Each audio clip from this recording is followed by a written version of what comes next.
Hari ini kita akan terus sambung kepada rumah tangga Nabi Muhammad sallallahu alaihi wasallam. Kita lihat macam mana sifat Nabi Muhammad sallallahu alaihi wasallam dalam berkeluarga. Okey, seterusnya.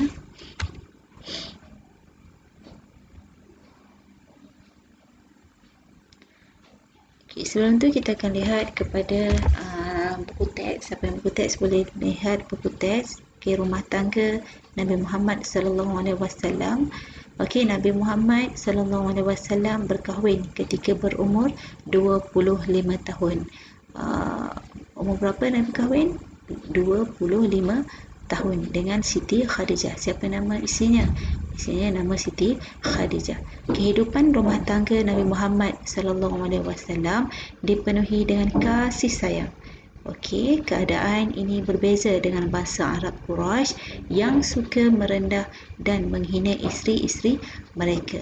Nabi Muhammad ni mempunyai sifat yang sangat baik, yang mana dia menunjukkan rasa kasih sayang dia kepada isterinya. Berbeza dengan bangsa Arab pada ketika itu yang mana sering merendah dan menghina isteri-isteri mereka.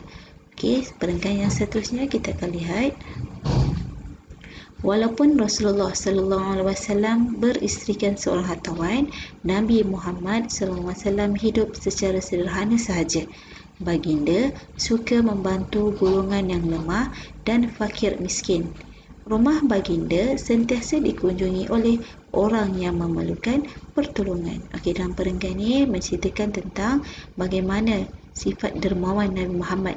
Walaupun Nabi Muhammad telah beristerikan hartawan, yang mana Siti Khadijah seorang hartawan, Nabi Muhammad hidup secara sederhana sahaja dan sering membantu orang yang memerlukan.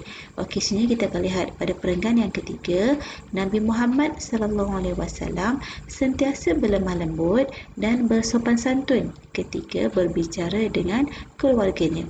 Baginda suka bergurau senda dengan isteri, anak dan cucu-cucunya.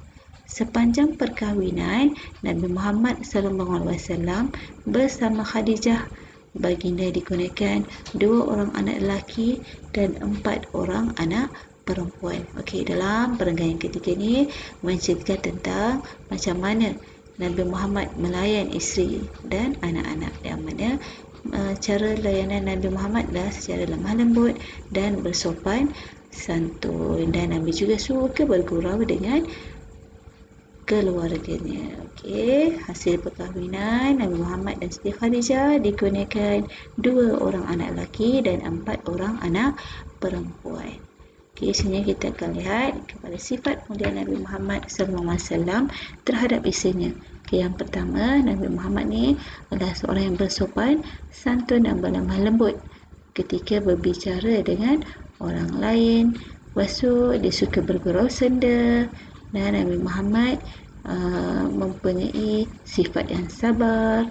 Okey, dan Nabi Muhammad suka membantu isteri-isterinya membuat kerja rumah dan hidup secara sederhana. Antara pekerjaan yang Nabi lakukan untuk menolong isterinya adalah menampal kasut, menjahit baju sendiri dan pergi ke pasar membeli barang-barang keperluan keluarga. Ini merupakan sifat Nabi Muhammad terhadap isterinya. Okey, ini merupakan nota ringkaslah. Nabi telah berkahwin 20 tahun, rumah tangga dipenuhi dengan kasih sayang. Nabi suka menolong orang dan lemah dan fakir miskin, sentiasa berlemah lembut dan bersopan santun, dan Nabi dikurniakan 2 orang anak lelaki dan 4 anak perempuan. Okey, ini merupakan ringkasan bagi sifat Nabi Muhammad dengan isterinya. Yang pertama, bila dengan isterinya, Nabi sopan santun dan lemah lembut, suka bergurau, sabar dan suka membantu. Ini merupakan sifat mulia Nabi Muhammad dengan isterinya. Okey, wallahu alam. Assalamualaikum warahmatullahi taala wabarakatuh.